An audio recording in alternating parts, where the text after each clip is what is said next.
स्वागत है आपका न्यूज 18 जम्मू कश्मीर लद्दाख हिमाचल में। मैं हूं विशाल और आप देख रहे हैं ब्रेकिंग एट 10। आतंकियों के मददगारों पर शिकंजा, टेरर फंडिंग केस में एनआईए की रेड, पुलवामा और शोपियां में एनआईए की कार्रवाई। जी हां, इस वक्त की बड़ी खबर आपको दे रहे हैं। आतंकियों के मददगारों पर शिकंजा कसा जा रहा है। टेरर फंडिंग केस में एनआईए की रेड हो रही है, रेड पड़ रही है। आज भी पुलवामा और शोपियां में एनआईए की रेड पड़ी है। पुलवामा और शोपियां में एनआईए की रेड जारी है। इससे पहले इसी हफ्ते एनआईए की रेड अनंतनाग में भी पड़ी थी और पुलवामा में पड़ी थी, एक और जगह पड़ी थी। तो लगातार देखा जा रहा है तो टेरर फंडिंग मामले में एनआईए की दबिश जो है वो जारी है। इसके अलावा इसी से जुड़े कई मामलों में एसआईए ने भी छापेमारी की है।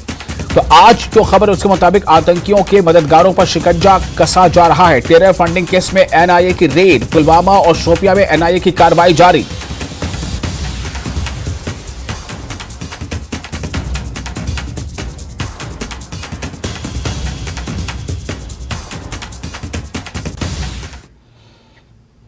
और लद्दाख से एक बड़ी खबर, आज द्रास बंद है। जी हां, द्रास में आज बंद की कॉल दी गई है और यह बंद की कॉल दी है वहां के राजनीतिक और धार्मिक संगठनों ने एक साथ मिलकर, बल्कि यूं कह लें जितने भी स्टेक होल्डर्स हैं लद्दाख के तमाम संगठनों ने मिलकर बंद की कॉल दी है। वो आज बंद बना रहे हैं।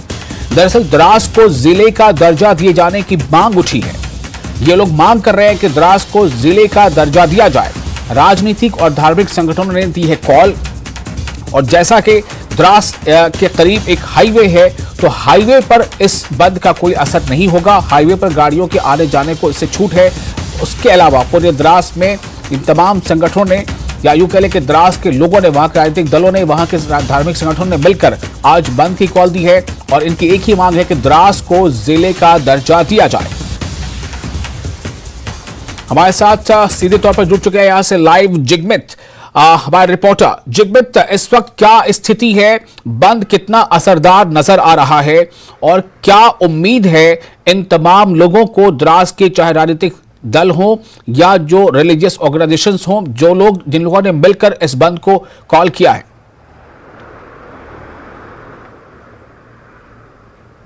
हाँ, जैसे कि आज द्रास पूरा शट डाउन है और उनका यही मांग है जो रिसेंटली जो सोशल मीडिया पे ये कहा गया था कि ज़ंस्कार और जो नुब्रा को डिस्ट्रिक्ट का स्टेटस दिया जाएगा लोकसभा इलेक्शन से पहले। और उनका भी यही मांग, और उनका कहना है कि उनका भी यही मांग है, पुराना मांग है, जो द्रास को एक डिस्ट्रिक्ट का स्टेटस दिया जाए। और जैसे भी जब भी यहाँ पर कुछ इश्यूज़ या कुछ भी डिमांड रखना हो, वो बंद का कॉल देते हैं ताकि गवर्नमेंट तक ये जो उनका मैसेज है वो पहुँचे। जी हाँ, तो बंद कितना प्रभावी है? क्या इस बंद को आम लोगों का भी, ये जो कॉमन पीपल हैं, क्या उनका भी सपोर्ट मिल रहा है? अगर इस बंद से कुछ नुकसान अगर हो रहा है तो क्या है?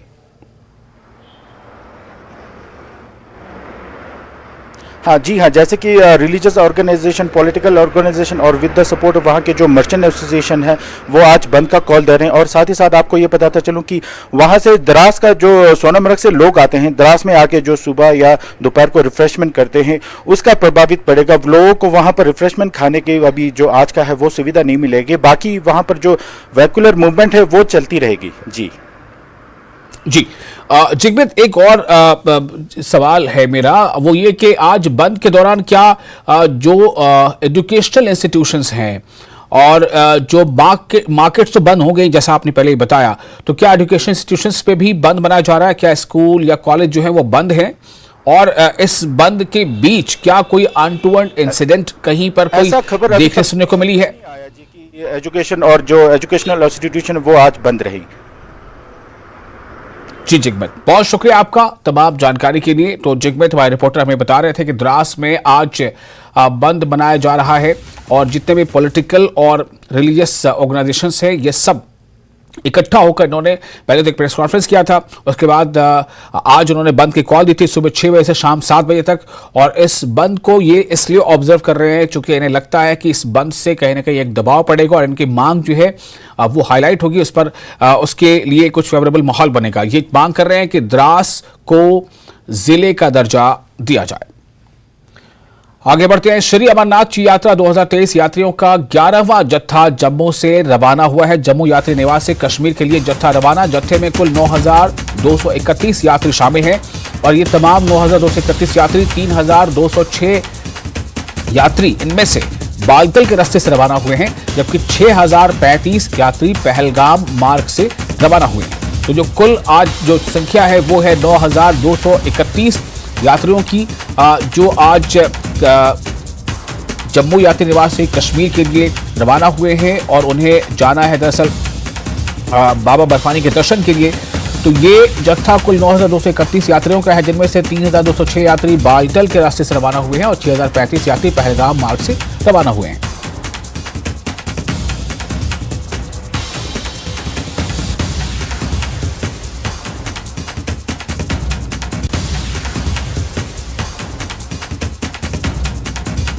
हालांकि बीच में जब मौसम थोड़ा खराब था, बारिशों का सिलसिला जारी था, तो 3 से 4 दिनों तक का ये जो यात्रा है वो निलंबित रही थी।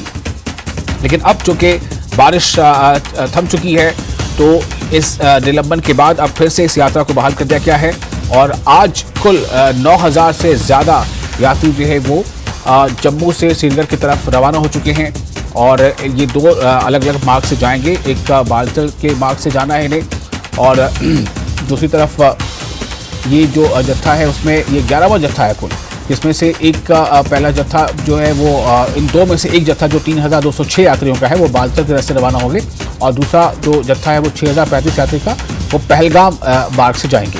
राजन जुड़ चुके हमारे साथ ज़्यादा जानकारी के साथ। राजन, क्या स्थिति है?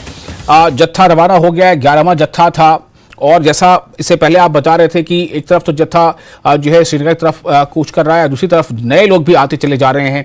तो इस वक्त क्या ताज़ा हालात हैं और यात्री निवास में अब कितने लोग जमा हैं वहां पर फिलहाल जो इंतजार में हो?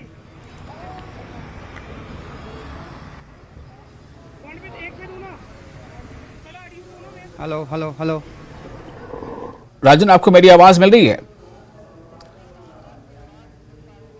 राजन, मेरा सवाल यही है कि आज जो 11वां जत्था गया है, इस जत्थे में ये कुल संख्या कितनी है और क्या यात्री निवास में अब भी कई यात्री हैं जो जिनके लिए आगे जाने का प्लान बनेगा और नए कितने यात्री शामिल हो रहे हैं इसमें? जी विशाल, मैं आपको बता दूं कि यात्री निवास भवन से आज जो 11वां जत्था गया है उसमें 9,204 जो श्रद्धालु हैं वो गए हैं। आप देखिए कि लगभग जो है 200% का इजाफा जो पहले दिन में था और आज जब 11वां जत्था गया है तो 200% का इजाफा जो है वो इन श्रद्धालुओं की संख्या में देखने में आया है। हालांकि हमने देखा पिछले 3 दिन जो है वो रास्ता भी बंद हुआ, लेकिन उसके बावजूद जो संख्या है श्रद्धालुओं की वो कम नहीं हुई है। मैं इस वक्त यात्री निवास भवन में मौजूद हूँ। गर्मी और उमस का मौसम है, उसके बावजूद ये जोश देखिए और ये मुस्कान देखिए चेहरे पे। हालांकि गर्मी उमस बहुत है लेकिन मुस्कान बनी हुई है, जोश बना हुआ। जोश बना हुआ है हमारा और जाएंगे बाबा के दर्शन करके आएंगे। कहाँ से आए हैं? हम दिल्ली से आए हैं। क्या कहेंगे? हम ये कहेंगे हमारे बाबा के दर्शन आज बहुत अच्छी तरह से हो जाए। बस दिल में तमन्ना थी कि बाबा के पास जाना और आज बाबा के पास जा रहे हैं। तो कितने लोग आए आप कुल? हम 23 लोग 23 लोग आए हैं और आप दिल्ली से सब रहने वाले हैं। तो आप देख सकते हैं विशाल के दिल्ली के रहने वाले। और हमने एक चीज देखी है जो अमूमन जो बहुत ही अच्छी भी है कि कई जो शहरों से जो श्रद्धालु आए हैं उनके जो समूचे कुंबे हैं वो यहाँ पे आए हैं। यानी कि किसी फैमिली में अगर सब मिला के अगर 40 या 50 लोग भी हैं या उनकी लोकेलिटी में अगर 100 लोग हैं 150 लोग हैं, वो सब मिलकर अपना प्लान उन्होंने बनाया और यहाँ पे पहुंचे। इससे ये साफ हो जाता है कि अमरनाथ यात्रा के लिए जो तैयारी होती है श्रद्धालुओं की वो कई महीनों पहले से ही शुरुआत उसकी हो जाती है। यानी कि उनका मन बना होता है कि उनको जाना है। आप देखें एक ये यहाँ पे हमारे साथ श्रद्धालु हैं। आप कहाँ से आए? और हम वेस्ट बंगाल बहरमपुर मुर्शिदाबाद से आए हैं। दुनिया शांति विराज करे यही चाहते हैं। बाबा का आशीर्वाद दुनिया भर में फैले और दुनिया से अशांति लड़ाई झगड़ा खत्म हो जाए, यही बाबा से प्रार्थना है। और एक निवेदन है, जो प्रकृति को दूषण फैला रहा है वो ऐसा मत करे। जिहा का जैसा रीति है वहाँ का ऐसा रीति मान के चले, नहीं तो हम ये धरती पे ज्यादा दिन नहीं रह पाएंगे। हमारा धरती हमारा ही है, इसे अच्छा से रखना हमारा कर्तव्य है, नैतिक कर्तव्य है। नहीं तो आज एक दिन सब मस्त ग्लेशियर गल जाएगा, पानी से भर जाएगा और पीने का पानी भी नहीं मिलेगा। जो क्लाइमेट चेंज हो रहा है उसका भी इम्पैक्ट आ रहा है। जी बताएं। हेलो, जय भोले बाबा अमरनाथ की। मैं उमा शर्मा 20 साल से यात्रा हमारी आ रही। मैं 65 साल की हूँ। 70 साल तक के हमारे साथ यात्री हैं और सकुशल आते हैं, सकुशल जाते हैं। बाबा बर्फानी की इतनी मेहरबानी है कि आज तक किसी के साथ कोई हादसा नहीं हुआ। बाबा अमरनाथ की यही मेहरबानी बनी रहे और हिंदुस्तान हमारा है, जान से हमको प्यारा है। तो आप देख सकते हैं बिल्कुल। और विशाल, मैं सबसे पहले आपको दिखाता हूं ये लाइन जो है, कितनी लंबी लाइन लगी हुई है। यहाँ से जो शेड स्टार्ट होता है और पीछे तक आप जाएंगे। जब हम यहाँ पे पहुंचे हमें देखा कि लाइन इतनी लंबी है, लेकिन उसके बावजूद जो श्रद्धालु हैं और बड़े डिसिप्लिन के साथ, विशाल अमूमन हमने देखा है कि अव्यवस्था फैलती है जब कई श्रद्धालु जो है अगर लाइन से निकल के आते हैं, लेकिन यहाँ हमने देखा है कि जो श्रद्धालु हैं वो भी प्रशासन का सहयोग करते हुए दिखाई देते हैं हमें। यानी कि ये श्रद्धालु जो हैं ये भी जानते हैं कि जो अगर ये जो सिक्योरिटी है, जो सुरक्षा व्यवस्था है, ये इन्हीं के लिए है, इन्हीं की सुरक्षा के लिए है, तो इनको भी सहयोग करना है। तो आप देखेंगे ये एक सिक्योरिटी चेक है, इसके पीछे भी एक सिक्योरिटी चेक है और यात्री निवास भवन में जाने से पहले भी एक सिक्योरिटी चेक होता है जहाँ पे इनके सबके लगेज चेक होते हैं। आप देखिए यहाँ पे तो समूचा यहाँ पे जो हमारे सिक्योरिटी के जवान हैं वो भी दिन रात यहाँ पे मुस्तैद रहते हैं, चेकिंग की जाती है। आप देख सकते हैं जितने भी श्रद्धालु आते हैं उनके बैग्स की, उनकी चेकिंग यहाँ पे की जाती है। और यहाँ पे आप देख सकते हैं कि जो पीछे तक आपको लाइन दिखाएंगे, मेरे विजय में उनसे दिखाऊंगा कि लोग बैठे हुए हैं। यानी कि अगर अपनी इंतजार करना है तो यहाँ पे जो आप देख सकते हैं कि जी तो आप देख सकते हैं कि ये जो सिक्योरिटी के जो जवान हैं इनका भी अपना एक रोल है, इनकी भी अपनी ड्यूटी है। उस हिसाब से जो है अपना रोल निभाते हुए हर कोई। राजन, मेरा सवाल ये था कि जो सिलसिला बीच में थोड़ा सा थमा था यात्रियों के जम्मू से आगे कश्मीर की तरफ बढ़ने का, चूंकि बारिश हो रही थी, लैंडस्लाइडिंग जो है आगे हो रही थी, लेकिन अब ये निलंबन खत्म हुआ और कल भी यात्री निकले थे, आज भी निकले हैं। नए यात्री जो और आने वाले हैं या आ रहे होंगे, उनकी क्या स्थिति है?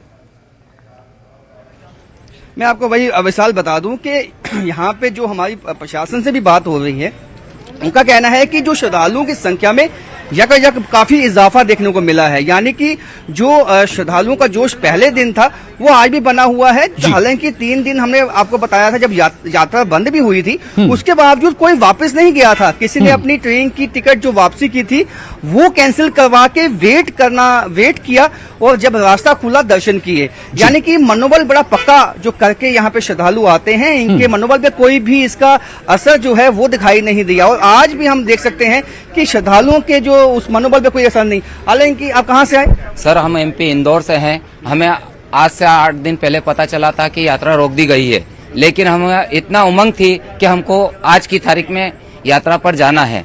हम इंदौर शहर से, एमपी इंदौर से 850 व्यक्ति एक ग्रुप बना के हर साल की ओर आते हैं बाबा बर्फानी के दर्शन करने के लिए, और हम हर वक्त बाबा की जय घोष लगाते हुए आते हैं और बड़े खुशी होके सभी अच्छी श्रद्धा उमंग के संग जाते हैं और बहुत आनंद आता है हमें। इंदौर शहर से हमारे नरेंद्र जी शर्मा जो कि कुछ लीटर बहुत अच्छा लग रहा है सर, मस्त। मैं पहली चक्कर आया हूँ इंदौर में, मगर इतना अच्छा लगा कि व्यवस्था बहुत बढ़िया है, गवर्नमेंट की व्यवस्था, सब चीजों की व्यवस्था है। हमने देखा आपने भी सहयोग दिया पूरा प्रशासन। एमपी गवर्नमेंट जो जम्मू है बहुत अच्छी लगी हमें, हमारी बहुत अच्छी सुविधा करती है यहाँ पर।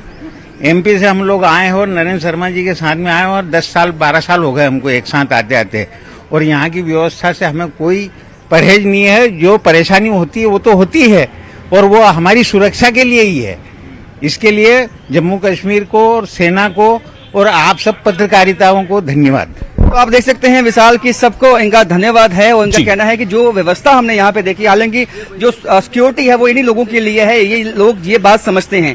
और इनका कहना है कि हालांकि दिखते हैं लेकिन जो व्यवस्था, बाकी व्यवस्थाएं हैं वो इतनी अच्छी हैं कि आप पिछले 20 साल से 22 साल से ये इंदौर से 150 लोग 250 लोग ये सब यहाँ पे पहुंचे हैं और इनका मनोबल वैसा ही। और हमने इनमें देखा है 60 साल 70 साल 80 साल के भी बुजुर्ग लोग हैं। क्या कहेंगे आप?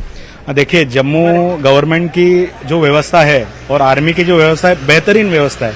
हमें कहीं कोई दिक्कत नहीं हो रही है। थोड़ा बैकलॉग जो जमा हो गया था 2-3 दिन की यात्रा कैंसिल होने की वजह से, वो अभी धीरे धीरे क्लियर हो रहा है।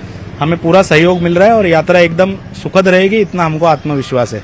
आत्मविश्वास बना हुआ है विशाल। आत्मविश्वास चलिए। इनका इसलिए बना हुआ है कि इनको पता है कि जो सेना है उस पे विश्वास है, कि वो प्रशासन पे विश्वास है। इनका बिल्कुल। कहना है कि जो सेना है, प्रशासन है, वो उन्होंने बैकलॉग जो है वो लगभग निकाल दिया है। अब जो यात्री यहाँ पे पहुंच रहे हैं उनका मनोबल बढ़ा हुआ है, क्योंकि उनको मालूम है कि अब जब यहाँ पे आएंगे तो ऐसी व्यवस्था है कि इनको बिल्कुल। जैसे घर में होते हैं वैसे ही जो है प्रतीत होगा। और चलिए, उसके साथ बहुत साथ शुक्रिया इनके आपका दर्शन भी- राजन तमाम जानकारी के लिए। तो राजन हमें ये जानकारी दे रहे थे, कई उन्होंने यात्रियों से बातें भी की हैं और सबने इत्मीनान का इजहार किया है सुविधाओं को लेकर, व्यवस्थाओं को लेकर के, और सब काफी आशान्वित हैं, पुरजोश हैं कि वो जिस तरह से सुरक्षित आए हैं उसी तरह से ये अपनी यात्रा पूरा करके और बाबा बर्फानी के दर्शन करके सुरक्षित अपने घरों को वापस लौटेंगे। और इसी के साथ फिलहाल एक छोटा सा ब्रेक लेते हैं। ब्रेक के बाद खबरों का सिलसिला जारी रहेगा।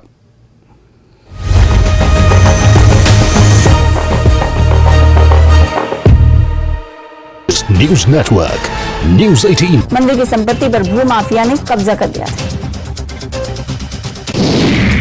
मध्य कश्मीर के तहसीलदार द्वारा उचित जांच के बाद इस मंदिर की जमीन को वापस पा लिया गया। स्थानीय लोगों ने इस कदम का स्वागत किया है, जबकि पंडित समुदाय के सदस्यों ने मांग की है कि अतिक्रमण की गई ऐसी और संपत्तियों को पुनः प्राप्त किया जाए, उन्हें वापस सौंप दिया जाए। सांबा सेक्टर में तैनात बीएसएफ के एक जवान ने संदिग्ध परिस्थितियों में अपनी ही राइफल से खुद को गोली मार ली। जवान की पहचान नरेश कुमार के तौर पर हुई है। सांबा सेक्टर की बीएसएफ की बॉर्डर पोस्ट चिलियारी में तैनात था। श्रीनगर में स्मार्ट मीटर को लेकर लोगों में रोष। गुजवारा में स्थानीय लोगों का विरोध प्रदर्शन देखा गया। पीओजेपी से सक्रिय स्थानीय आतंकवादियों पर जम्मू कश्मीर पुलिस का शिकंजा। डोडा, किश्तवाड़ और रामबन में आतंकियों की संपत्तियों को कुर्क करने की तैयारी।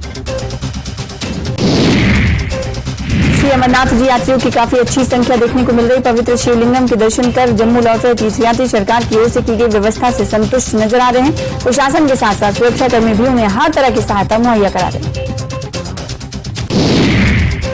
इन तीर्थ यात्रियों का कहना है कि वो भविष्य में फिर से दर्शन के लिए आएंगे और उन अन्य दोस्तों और रिश्तेदारों को भी साथ लाएंगे। रोजाना हजारों की संख्या में अमरनाथ यात्री जम्मू पहुंच रहे हैं। तीर्थ यात्रियों की संख्या।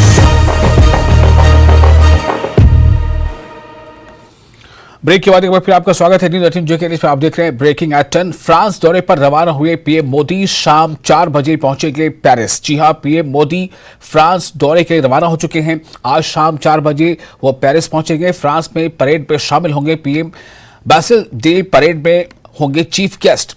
भारतीयों को भी करेंगे संबोधित। जो फ्रांस में भारतीय वहां रह रहे हैं उनको वो संबोधित करेंगे। पीएम के सम्मान में राजकीय भोज भी होगा। और चूंकि ये दौरा फ्रांस का भी है, साथ ही साथ यूएई का भी है, तो फ्रांस पे दौरे के बाद प्रधानमंत्री नरेंद्र मोदी यूएई भी जाएंगे और पीएम मोदी वहां से यूएई पहुंचेंगे।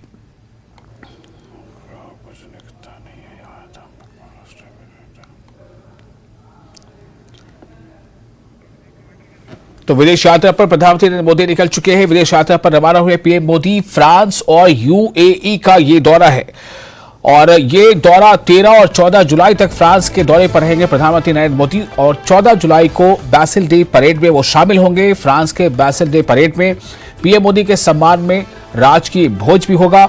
राष्ट्रपति इमैनुअल मैक्रोन से द्विपक्षीय वार्ता भी होगी। और 15 जुलाई को अबू धाबी जाएंगे प्रधानमंत्री नरेंद्र मोदी।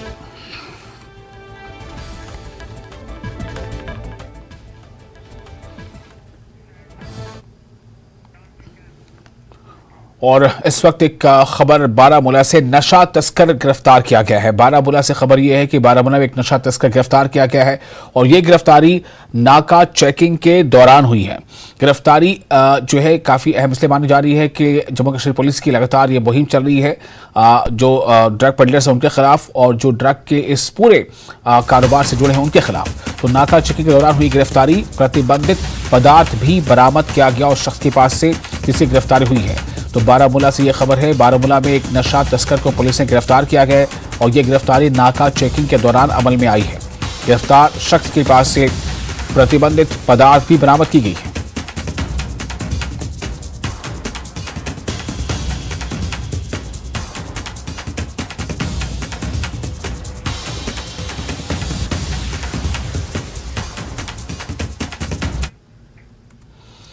हिमाचल में बारिश, बाढ़ और बर्बादी के बीच ऑपरेशन जिंदगी जारी है।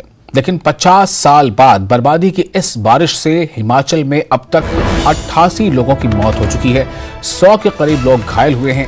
800 से अधिक सड़कें बंद हैं। कुल्लू में पेट्रोल डीजल खत्म हो रहा है, इसलिए वहां खबर ऐसी है कि पेट्रोल डीजल की राशनिंग की जा रही है। मंडी और कुल्लू सबसे ज्यादा प्रभावित जिले हैं। होटल में कमरा 4 से 5 हजार रुपए में मिल रहा है। इंटरनेट और विद्युत सेवा पूरी तरह ठप है। सैकड़ों की संख्या में पर्यटक फंसे हुए हैं जो होटलों में गाड़ियां छोड़कर जाने को मजबूर हैं।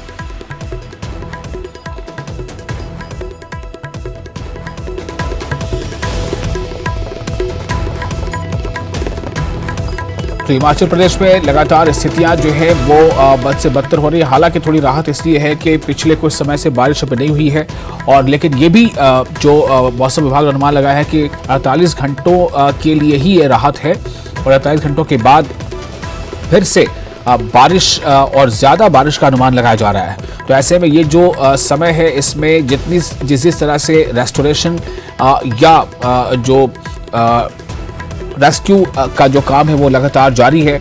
और इसी बीच ये भी खबर आ रही है कि वहाँ कई तरह की दिक्कतें सामने आ रही हैं। पेट्रोल डीजल की राशनिंग की जा रही है। गाड़ियाँ जो है वो समय पर नहीं पहुँच पा रही हैं जगहों पर, चूँकि सड़कें बहुत सारी टूट चुकी हैं, जो संपर्क है सड़कों का वो टूट गया है। तो इस वजह से दिक्कतें सामने आ रही हैं। 800 से अधिक सड़कें बंद हैं। कुल्लू में पेट्रोल डीजल को लेकर थोड़ी वहाँ पर हंगामी सूरत हाल है। मंडी और कुल्लू सबसे ज़्यादा प्रभावित जिले हैं। होटल में कमरों के चार्जेस भी काफ़ी बढ़ गए हैं। होटल में कमरे 4 से 5 हजार रुपए में मिल रहे हैं। साथ ही साथ इंटरनेट और विद्युत सेवा भी कहीं ठप है, कहीं उसे रेस्टोर करने की कोशिश चल रही है। सैकड़ों की संख्या में पर्यटक फंसे हुए हैं, और जो होटलों में गाड़ियां छोड़कर जाने को मजबूर हैं, ये भी उनके साथ आ रही। चूँकि वो अपनी अगर गाड़ी से लेकर आए थे, लेकिन अब सड़कें चूँकि वो नहीं बन पाई हैं, टूट गई हैं, तो ऐसे में कई पर्यटक ऐसे भी जो गाड़ियों को छोड़कर चले गए हैं। तो इस वक्त ये स्थिति है। लगातार जो रेस्क्यू ऑपरेशन है वो भी जारी है। सीएम खुद इसकी निगरानी कर रहे हैं। सीएम के साथ साथ उन्हें साथ मिल रहा है डिप्टी सीएम मुकेश अग्निहोत्री का, और विक्रमादित्य सिंह जो लोक सेवा मंत्री, वो भी इसमें काफ़ी कुछ उनका साथ दे रहे हैं। तो काफ़ी ज़्यादा सिचुएशन जो है वो थोड़ी बहुत भयावह बताई जा सकती है। जो खुद सीएम ने कहा है कि ये काफ़ी ज़्यादा तबाही वाला ये जो साल है और ये बारिश का ये मौसम है। लेकिन साथ ही साथ उन्हें उम्मीद जताई है कि जितनी जल्दी हो सके लगातार ये प्रयास किया जा रहा है कि लोगों तक मदद पहुंचाई जाए। जो लोग जहां फंसे हैं उनको वहां से रेस्क्यू कराया जाए, और जिनके भी मकान या दुकानें जो बह गई हैं उसका भी आकलन किया जा रहा है, ताकि उन्हें भी मदद पहुंचाई जा सके।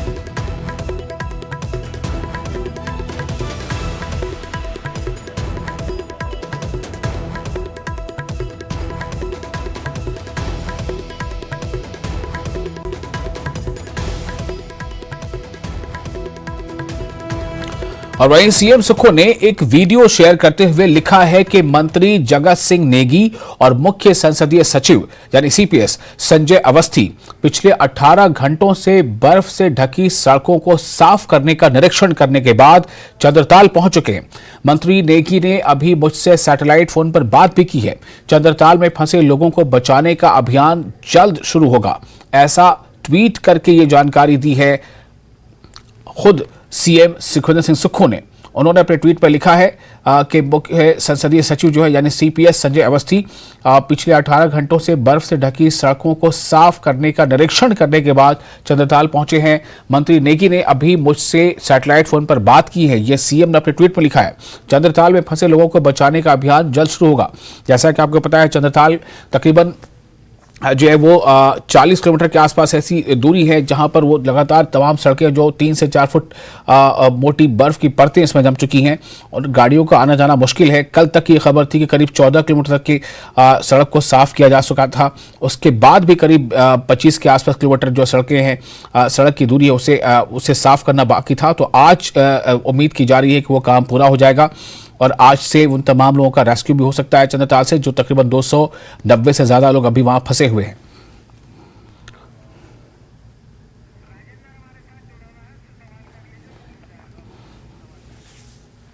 और हमारे रिपोर्टर राजेंद्र जुड़ चुके हैं हमारे साथ ज़्यादा जानकारी के साथ। राजेंद्र, क्या जानकारी मिल रही है चंद्रताल को लेकर, और ओवरऑल जो ये रेस्टोरेशन और रेस्क्यू इन दोनों मोर्चे पर किस तरह से काम हो रहा है?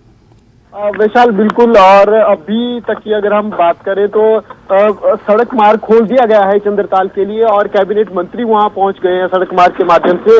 अब जो प्लानिंग सरकार की आगे है उसके अनुसार चंद्रताल से सभी करीब 300 के करीब 290 से अधिक पर्यटक वहां पर हैं, उनको वहां से शिफ्ट किया जाएगा दूसरे बेस कैंप जो 8 किलोमीटर दूर है, और वहां से फिर हेलीकॉप्टर के माध्यम से, क्योंकि वायुसेना के हेलीकॉप्टर प्रदेश सरकार को मिले हैं, तो उन हेलीकॉप्टर्स के माध्यम से या फिर उनको कुल्लू लाया जाएगा या फिर उनको अन्य किसी स्थान पर लाया जा सकता है, शिमला लाया जा सकता है या फिर चंडीगढ़ लाया जा सकता है, जो सरकार की प्लानिंग होगी। लेकिन अभी उनको शिफ्ट किया जा रहा है, जो 8 किलोमीटर दूर एक बेस कैंप है वहां पर शिफ्ट किया जा रहा है, और इस पूरी प्रोसेस में आज का पूरा दिन लगने की आशंका है, क्योंकि बर्फ वहां पर गिरी हुई है, चारों तरफ बर्फ है, और ऐसे में थोड़े आराम से, क्योंकि हाई एल्टीट्यूड एरिया है ये पूरा, तो ऐसे में दिक्कत हो सकती है, उसमें समय काफी लगता है। हालांकि बीआरओ की टीम लगातार काम कर रही है, ऑपरेशन कर रही है, लेकिन जो 8 किलोमीटर दूर बेस कैंप बनाया गया है वहां पर सभी को पहले लाया जाएगा, वहां से फिर बारी बारी से हेलीकॉप्टर के माध्यम से कुल्लू को एयरलिफ्ट किया जाएगा धीरे धीरे। मुख्यमंत्री खुद कुल्लू में मौजूद है, वो पूरी प्रोसेस की निगरानी कर रहे हैं। ट्वीट भी मुख्यमंत्री ने आज सुबह किया था कि कैबिनेट मंत्री जगत सिंह नेगी वहां पर पहुंच चुके हैं, इसके अलावा एक और कैबिनेट मंत्री उनके साथ मौजूद हैं, और कुल्लू जहां पर मुख्यमंत्री मौजूद है वो जिला सबसे इफेक्टेड एरिया इस पूरी त्रासदी में समझा जा रहा है। लगातार निगरानी मुख्यमंत्री की तरफ से की जा रही है, लेकिन विशाल सबसे बड़ी दिक्कत है कि जो टूरिस्ट फंसे हुए हैं, चाहे कसोल की बात हो, सैंज की बात हो, या फिर पूरी कुल्लू वैली की आउटर सिराज का जो एरिया है उसमें सबसे अधिक टूरिस्ट फंसे हुए हैं। और अब दिक्कत ये हो गई है कि पेट्रोल डीजल की वहां पर कमी हो गई है, इसके अलावा होटल के चार्जेस भी बढ़ रहे हैं, क्योंकि ऑनलाइन सर्विसेज वहां नहीं चल रही है, नेट नहीं चल रहा है, तो ऐसे में कैश पेमेंट ही पर्यटकों को या फिर अन्य लोगों को करनी पड़ रही है किसी भी सामान की खरीदारी के लिए। और अब सामान भी धीरे धीरे कम होना शुरू हो गया है। हालांकि देर रात को मंडी से एक संपर्क मार्ग के थ्रू एक बड़ी खेप ट्रक की भेजी भी गई है, जिनमें खाद्य आपूर्ति थी, पेट्रोल डीजल था, टैंकर पेट्रोल डीजल के भेजे गए हैं। तो उम्मीद है कि आज दोपहर तक 12-1 बजे तक ये तमाम सप्लाई वहां पर पहुंच जाएगी, लेकिन ये सप्लाई केवल कुल्लू शहर या जो शहरी क्षेत्र है वहां पर जरूर हो जाएगी, लेकिन जो दूर दराज के क्षेत्र है, अधिकांश अगर हम कसोल की बात करें, कसोल के लिए जो लिंक है वो पूरी तरह कट गया है, और उसको हालत इतनी खराब है कि जो पर्यटक वहां पर थे उन्होंने अपनी गाड़ियां होटल्स में ही छोड़ दी हैं, क्योंकि जो वहां पर ग्राउंड सिचुएशन लग रही है उसके अनुसार सड़कों को खोलने में बहुत लंबा समय लग सकता है। ऐसे में पर्यटकों ने मुनासिब यही समझा कि गाड़ियों को यहीं छोड़ दिया जाए, फिलहाल खुद किसी सेफ प्लेस पर या फिर अपने डेस्टिनेशन पर जाया जाए, उसके बाद फिर बाद में आके गाड़ियों को वापस ले जाए। तो अब स्थिति हालांकि बहुत खराब है। प्रदेश सरकार की तरफ से कल भी दावा किया गया कि 4 से 5 हजार पर्यटकों को निकाला गया, लेकिन इससे भी अधिक संख्या वहां इस पूरी वैली में पर्यटकों के फंसे हुए होने की हो सकती है, क्योंकि सबसे बड़ी दिक्कत है कांटेक्ट नहीं हो पा रहा है ना। ये लोग जो वहां पर फंसे हुए, ना ये सरकार से कांटेक्ट कर पा रहे हैं क्योंकि सिग्नल नहीं है, और ना ही प्रशासन कांटेक्ट कर पा रहा है, केवल परिजन कांटेक्ट कर पा रहे हैं हेल्पलाइन नंबर के माध्यम से प्रदेश सरकार से। तभी पता लग रहा है कि यहां पर कोई पर्यटक है या इस रीजन में कोई व्यक्ति फंसा हुआ है, तभी आइडेंटिफिकेशन हो रही है। और जो कॉल्स की संख्या है कंट्रोल रूम्स में, करीब 400 कॉल के आसपास कॉल्स हिमाचल सरकार के पास अलग अलग माध्यमों से, चाहे कंट्रोल रूम की बात हो, पुलिस इंक्वायरी नंबर की बात हो, इनके पास पहुंच रहे हैं। तो ये अब प्रदेश सरकार के सामने बड़ा चैलेंज है। हालांकि राहत की बात ये क्या है कि मौसम साफ है। अभी मैं मंडी रीजन में ही हूं, तो आप देख सकते हैं मेरे आसपास कहीं नीला नीला आसमान दिखाई दे रहा है, तो इसका मतलब साफ है कि आज बारिश बहुत कम है, केवल येलो अलर्ट। जी राजेंद्र, बारिश आज नहीं है, येलो अलर्ट भी है, लेकिन इसके साथ ही सतर्कता बरतना बेहद जरूरी है, चूंकि मौसम विभाग ने जैसा आपने पहले ही बताया था कि 48 घंटों के अंदर ही जो भी रेस्क्यू करना है वो किया जा सकता है, उसके बाद फिर से मौसम जो है बारिशों वाला आ सकता है। शुक्रिया आपका, और आगे भी कुछ और अहम खबरें। फिलहाल एक छोटा सा ब्रेक लेंगे, ब्रेक के बाद फिर से लौटेंगे कुछ अहम खबरों के साथ।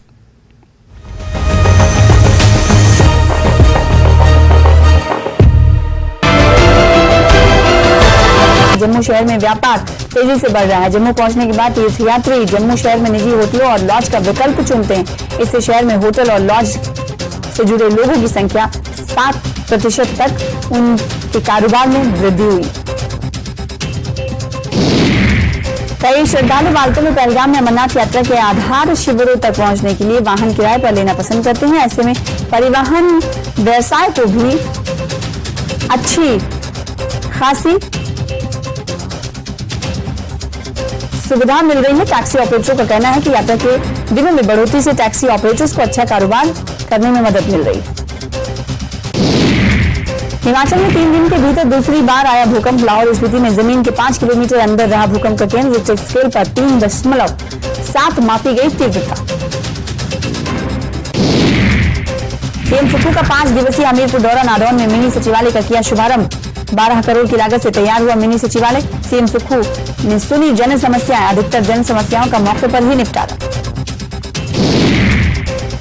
बेड़ा में सीएम सुखविंदर सिंह सुक्खू शत्रुनाशिनी देवी मां बगलामुखी के दरबार पहुंचे और मत्था टेका। इस मौके पर सीएम को अपने पूरे परिवार सहित कैबिनेट मंत्री चंद्र कुमार, विधायक संजय रत्न, विधायक मलेंद्र राजन, विधायक आशीष बुटेल, विधायक कुलदीप पठानिया, विधायक यादविंद्र गोमा भी मौजूद थे।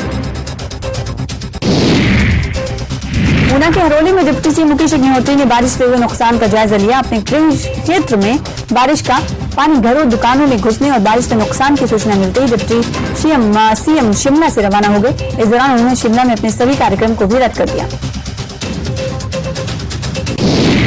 मुकेश अग्निहोत्री ने खड़गांव में हुए भारी नुकसान का अधिकारियों की टीम के साथ जायजा लिया और फिर लोगों से बातचीत कर फीडबैक लिया। इस दौरान उप मुख्यमंत्री ने डिप्टी सीएम ने अधिकारियों को नुकसान का आकलन करने और लोगों को राहत दिलाने के दिशा निर्देश दिए। ऊना के भाजपा ब्रेक के बाद एक बार फिर आपका स्वागत है न्यूज 18 जगह। आप देख रहे हैं ब्रेकिंग एट 10। आगे बढ़ते हैं। दिल्ली में मंडराया बाढ़ का खतरा। जी हां, देश की राजधानी दिल्ली, भारत की राजधानी दिल्ली में बाढ़ का खतरा मंडरा रहा है। देश की राजधानी दिल्ली में बाढ़ का खतरा है। हथनी कुंड बैराज से पानी छोड़ा गया है। यमुना नदी का जलस्तर बढ़ चुका है। दिल्ली के कई इलाकों में घरों में पानी घुस गया है। सीएम केजरीवाल इलाकों का दौरा करेंगे। एलजी ने बुलाई है डीडीएमए की बैठक। तो कुल मिलाकर ये स्थिति यहां पर देखने को मिल रही है कि दिल्ली में, देश की राजधानी दिल्ली में बाढ़ का खतरा मंडरा रहा है। सैलाब का खतरा मंडरा रहा है। दिल्ली में बाढ़ आ सकती है। हथनी कुंड बैराज से पानी छोड़ा गया है। यमुना नदी का जलस्तर काफी बढ़ गया है, खतरे के निशान के करीब है। दिल्ली के कई इलाकों में घरों में पानी घुस गया है। खतरे के निशान से ऊपर है यमुना का जलस्तर। सीएम केजरीवाल इलाकों का दौरा करने वाले हैं। एलजी ने डीडीएमए की बैठक बुलाई है।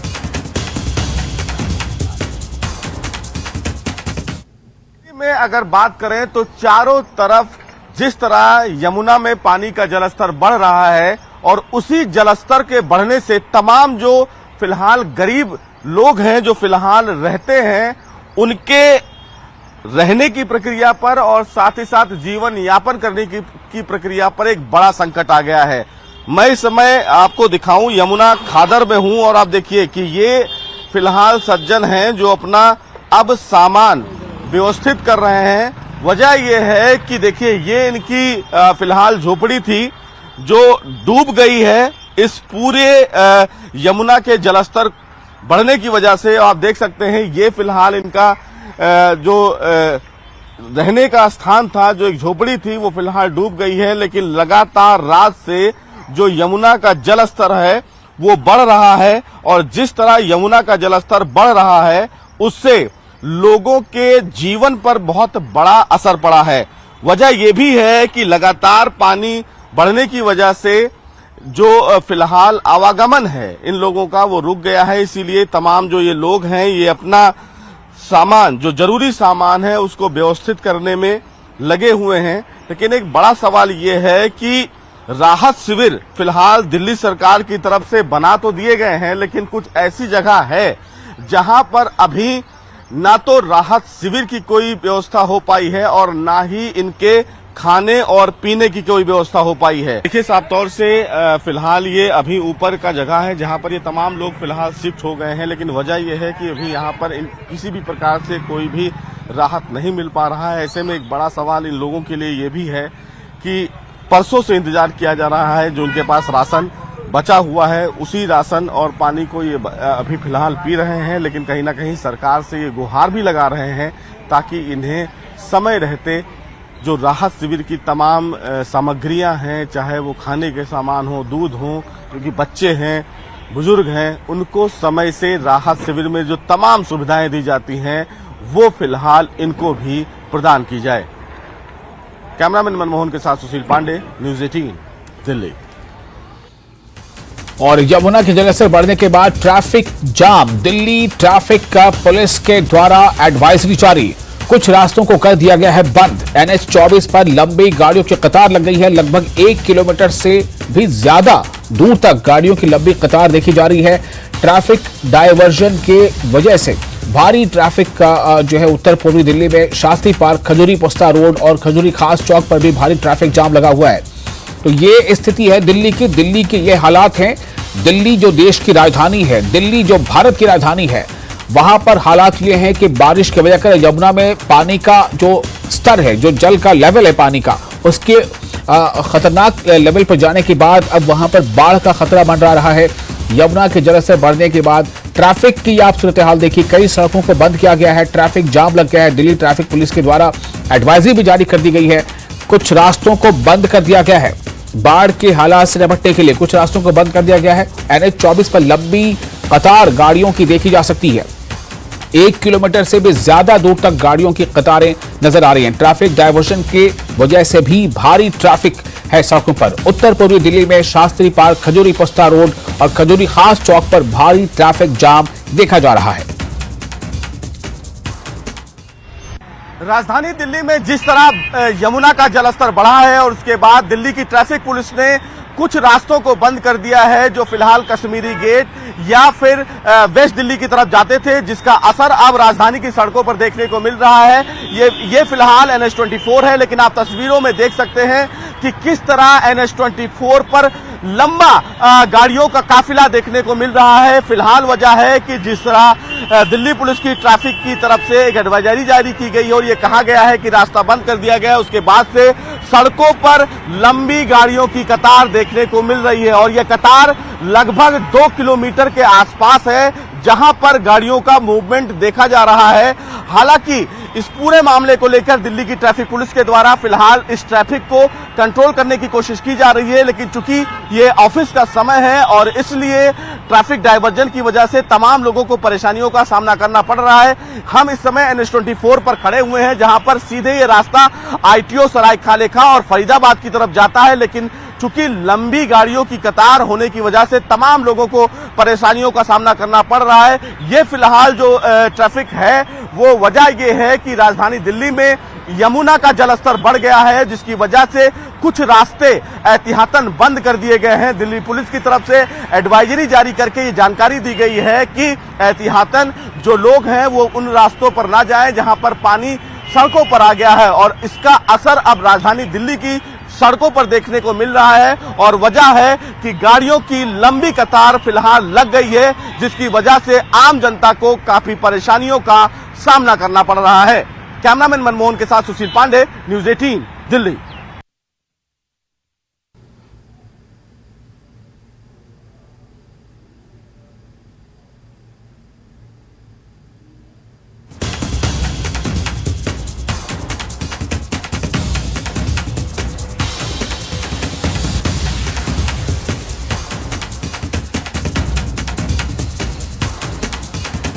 तो ये तस्वीर आप देख रहे हैं दिल्ली की। दिल्ली में देखिए किस तरह से गाड़ियां सड़कों पर जैसे लग रहा है कि रेंग रही हों, क्योंकि ट्रैफिक जाम है, गाड़ियों को आगे बढ़ने का मौका नहीं मिल रहा है और ये इस वजह से है क्योंकि कई सड़कों को बंद कर दिया गया है, कुछ ट्रैफिक को डाइवर्ट भी किया गया है और कारण है यमुना में जल का बढ़ा हुआ स्तर।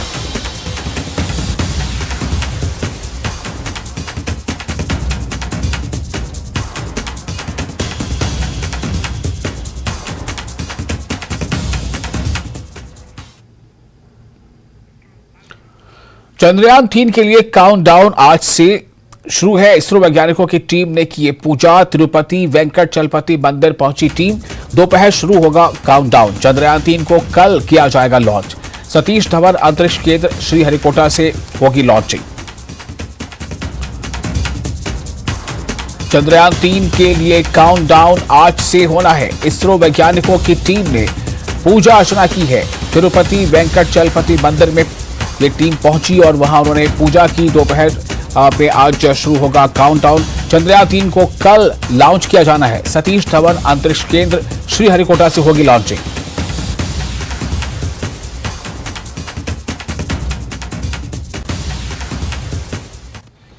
एक छोटा सा ब्रेक लेते हैं, ब्रेक के बाद जल्द हाजिर होंगे।